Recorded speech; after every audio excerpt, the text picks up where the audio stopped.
Hello everyone, my name is Bhavesh Chakor. Today's date is 12th September. This is original video.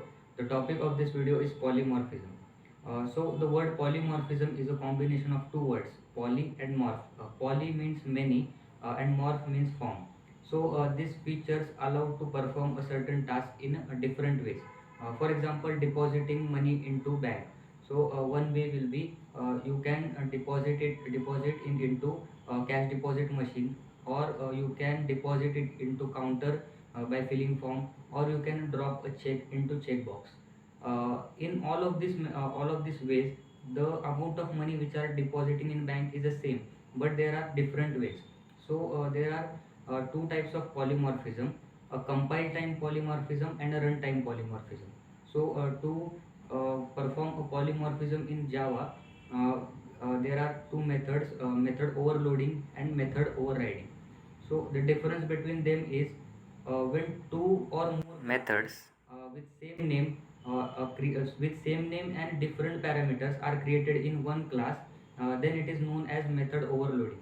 Whereas same method, two methods with same name and same parameter, but one method in super class or parent class and one method in child class, then this is known as a method overriding.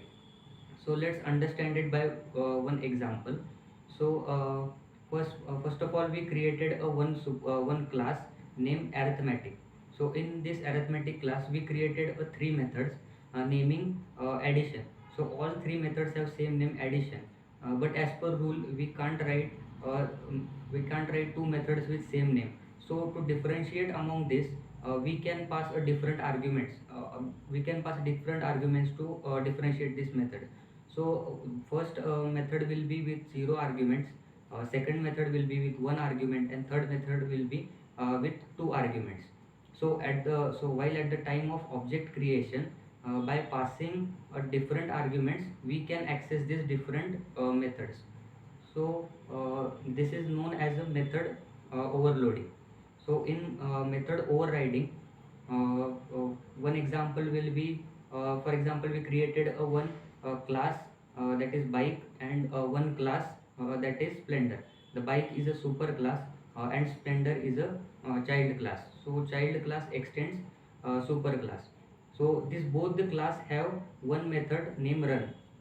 So at the time of object creation, we created like this: bike object is equal to new splendor. So we are calling for this run method by reference variable of parent method with parent class, but it is referring to the object